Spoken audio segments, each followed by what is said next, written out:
Joliba Morning News. Les cadres du secteur de l'enseignement ont travaillé pendant une semaine pour trouver des stratégies de lutte contre la fraude et la fuite des sujets. Ce 14 juillet marque la fête d'indépendance de la nation française. Vous aurez plus de détails au cours de cette édition. Fidèles téléspectateurs, bonjour et bienvenue dans ce journal. Pendant une semaine, les cadres du secteur de l'enseignement ont travaillé pour trouver des stratégies de lutte contre la fraude et la fuite des sujets. Les propositions du retardement de la distribution des sujets au renforcement de l'arsenal de la police de surveillance. Reportage Aruna Saliakoni. Retarder la distribution des sujets d'examen en mettant à contribution les nouvelles technologies. Ces moyens est censé minimiser la fuite des sujets. Le plan numérique pour retarder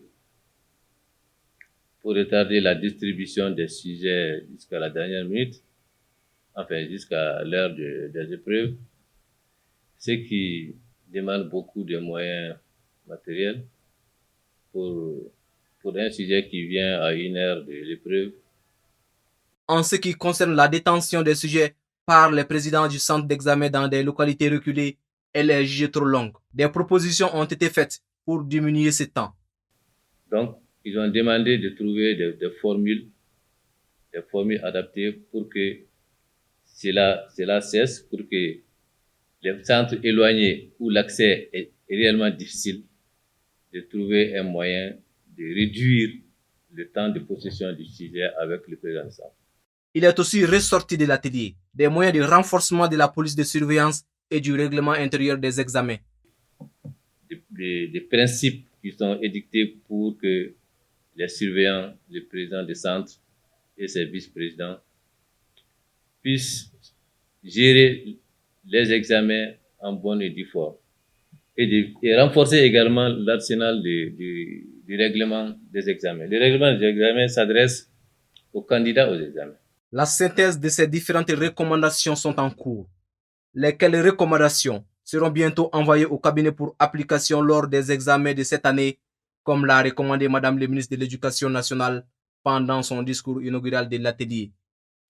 Dans un communiqué publié le 11 juillet dernier, l'Association malienne des droits de l'homme a exprimé sa vive préoccupation par rapport à la mesure de privation de liberté de certaines personnalités civiles et militaires. Ceci intervient quelques jours après la publication d'un communiqué de la CNDH sur de graves violations des droits de l'homme constatées au Mali.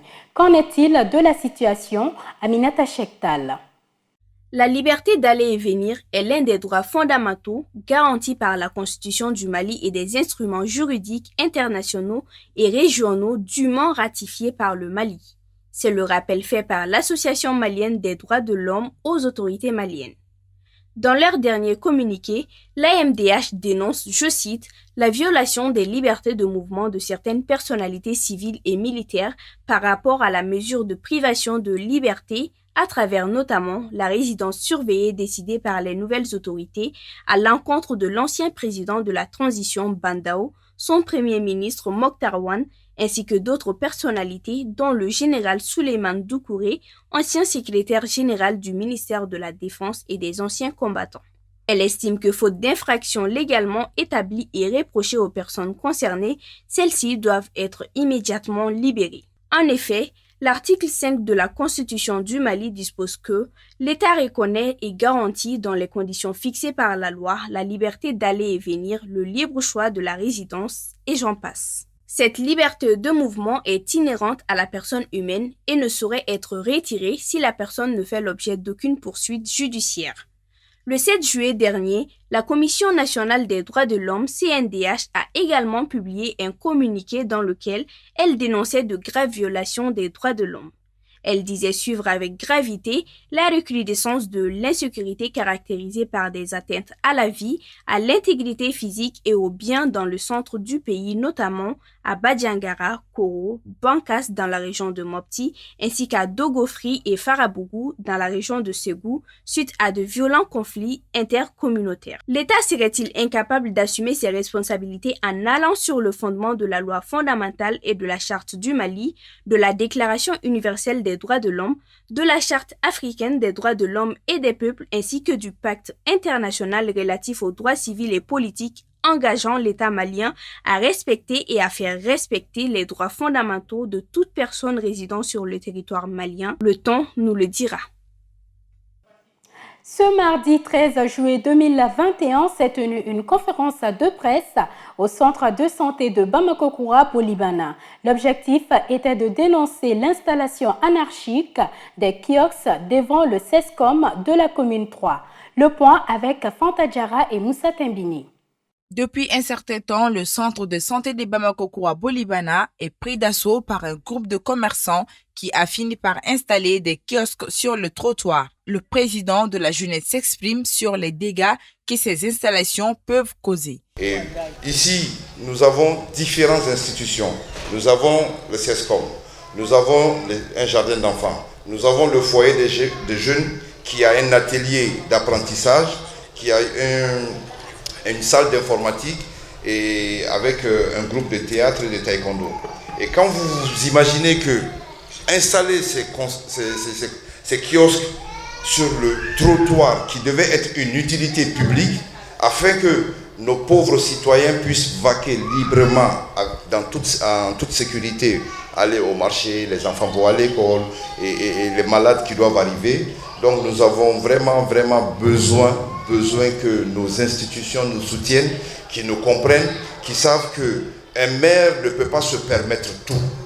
Le maire de la commune 3, pour sa part, demande à la municipalité de prendre ses responsabilités pour stopper cette occupation anarchique des kiosques. Notre objectif, c'est que la mairie revienne sur sa décision. Moi, je suis un élu, mais je demande à ce que la mairie revienne sur sa décision et trouver les voies et moyens pour annuler les autorisations délivrées aux messieurs pour des fins commerciales. Nous, on est là pour des fins publiques. Et je pense que c'est ça l'existence de la mairie, c'est ça l'objectif même de la mairie, c'est de protéger la population et leurs biens publics et les biens publics. Un ex-membre du conseil de la commune embouche dans la même trompette. Bon, ça, les textes ne sont pas du tout respectés par rapport à ces installations, raison pour laquelle on l'appelle les installations anarchiques. Pour faire des installations pareilles, il faut l'accord voisinage qui est obligatoire. Cela n'a pas été fait. En son temps, c'est Madame le gouverneur qui a déguerpi les gens sur ces lieux-là. C'est un trottoir. La mairie est sortie de dégager le trottoir pour les piétons. Et ça a été le contraire. Donc ils ont occupé le trottoir. Les piétons sont obligés maintenant de marcher sur la route. Bon, sur cette route, cette voie-là, c'est une voie spéciale. Il y a le centre de santé où les malades et les femmes enceintes sont fréquents ici. L'installation de ces kiosques, selon beaucoup, peuvent causer des dégâts. C'est pourquoi la population est debout pour alerter et interpeller qui des droits. À présent, allons à la découverte de Nazi, un handicapé visuel qui est passionné par le métier de la radio. Employé à la radio Maliba FM, Nazi anime depuis quelques années l'émission La Revue de Presse en langue bamanankan. Suivons son parcours.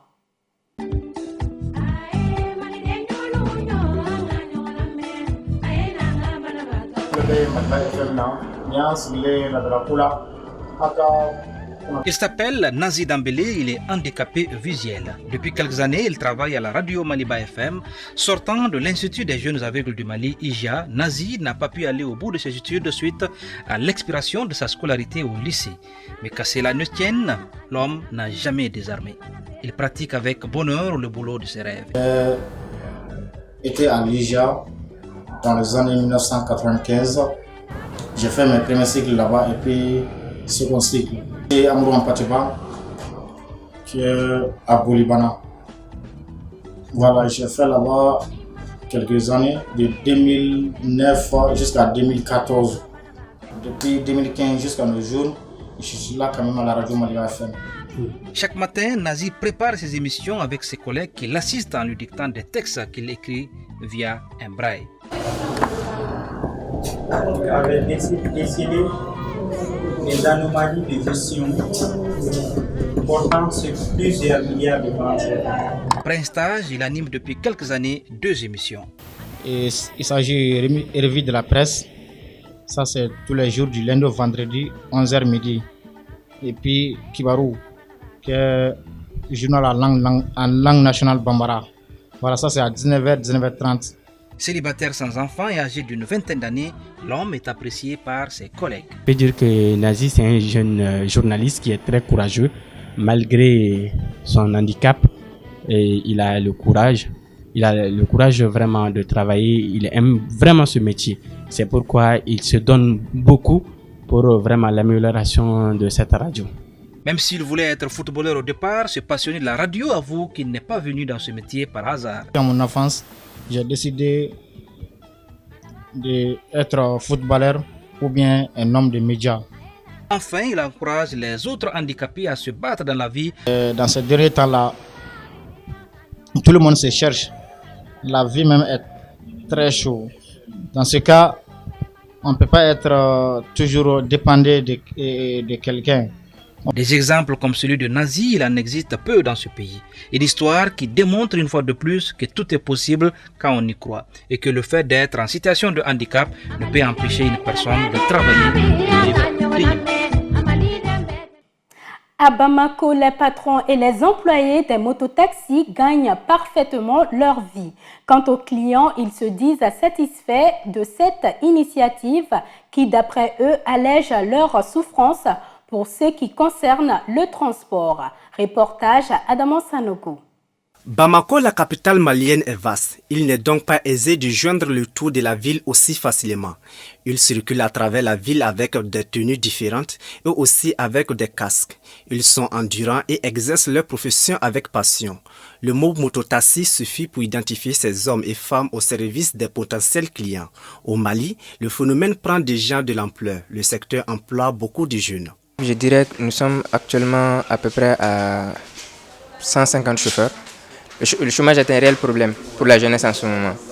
Donc c'est une activité qui permet aux jeunes diplômés sans emploi de pouvoir accéder à avoir un job, que ce soit à temps partiel ou de façon permanente.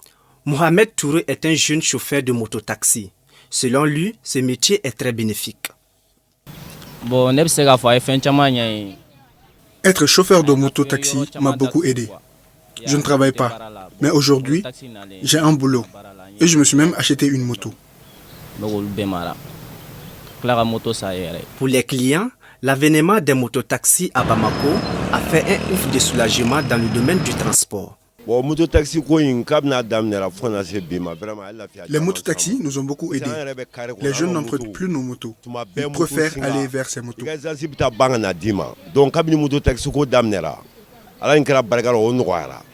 De leur côté, les femmes affirment que les mototaxis sont une solution à leurs multiples problèmes. Les mototaxis aident beaucoup les femmes. Elles sont rapides. Souvent, nos enfants sont en retard pour l'école. On les confie aux chauffeurs de mototaxis pour qu'ils arrivent à l'heure.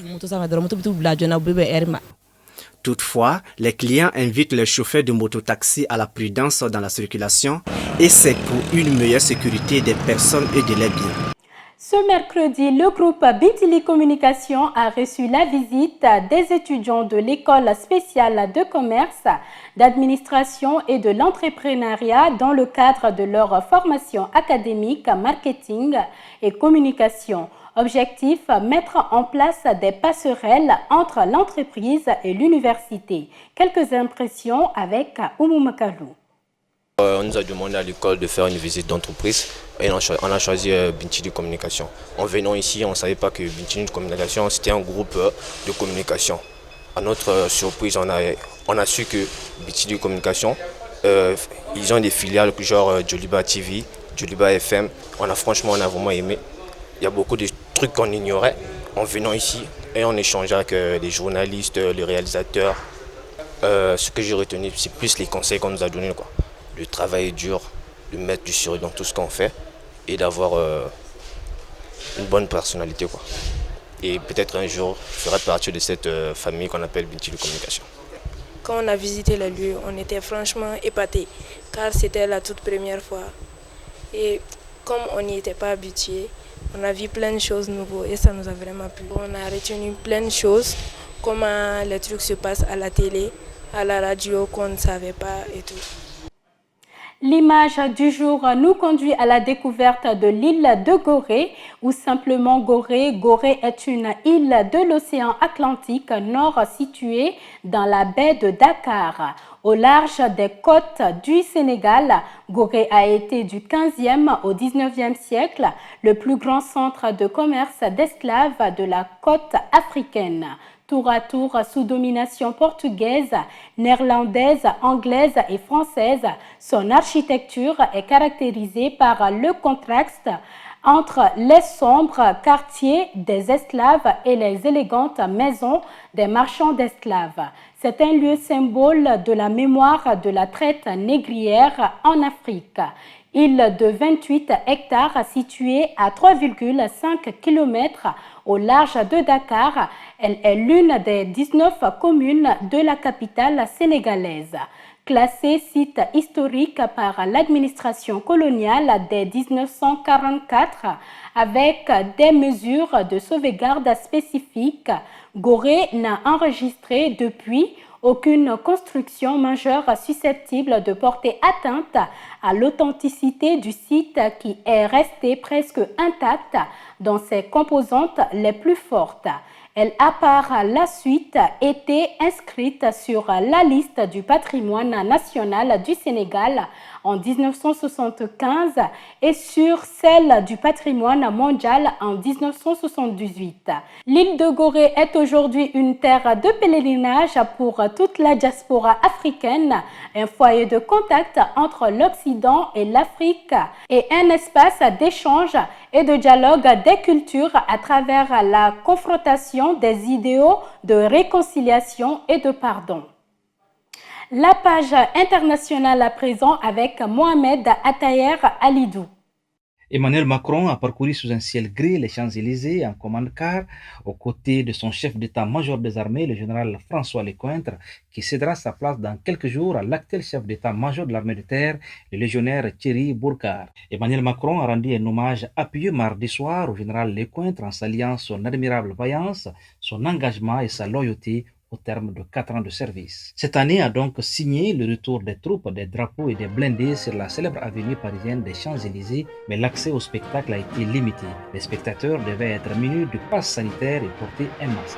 L'édition 2020 du défilé a mobilisé 5000 participants, dont 4300 militaires à pied, 113 avions, 24 hélicoptères, 221 véhicules et 200 chevaux de la garde républicaine. Gagner l'avenir a été le thème de cette édition 2021, en double référence à la bataille sanitaire menée par les Français, mais aussi à la nécessaire préparation des armées à des engagements plus durs, dits de haute intensité, en s'appuyant sur des matériels de haute technologie, selon le gouverneur militaire de Paris, le général Christophe Abad. Le blindé Griffon, véhicule de transport de troupes de nouvelle génération, a défilé pour la première fois et doit être prochainement déployé au Sahel.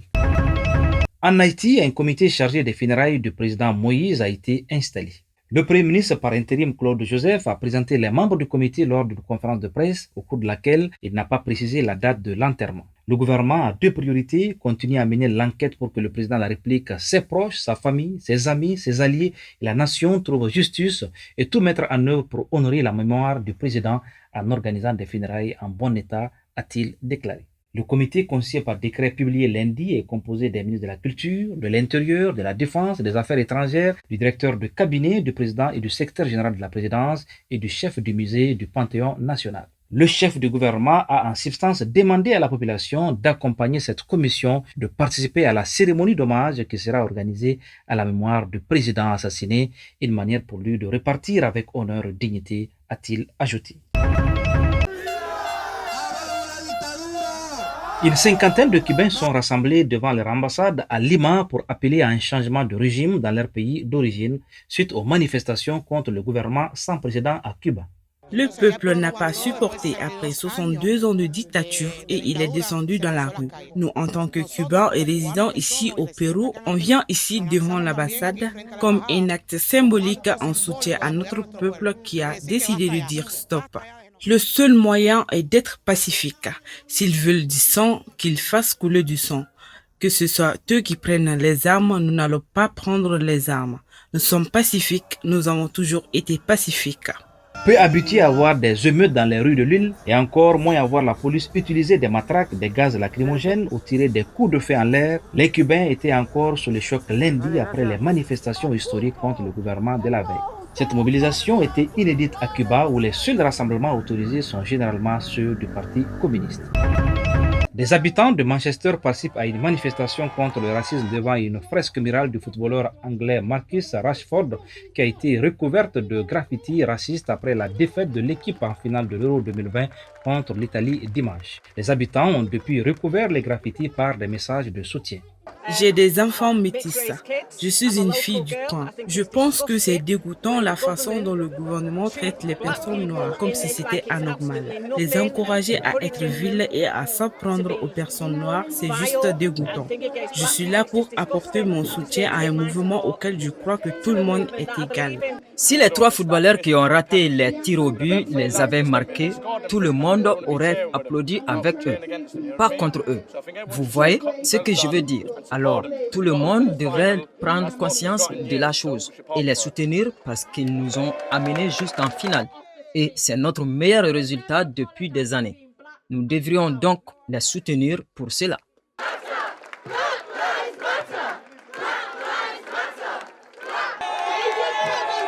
Dégoût et condamnation sont les mots qui résonnent après la défaite amère de l'Angleterre dimanche 11 juillet en finale de l'Euro de football face à l'Italie.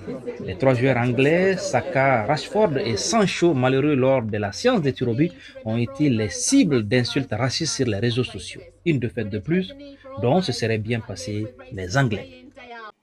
Voilà, mesdames et messieurs, c'est ce qui met fin à ce journal. Merci à vous de l'avoir suivi. Excellente suite de programmes à toutes et à tous.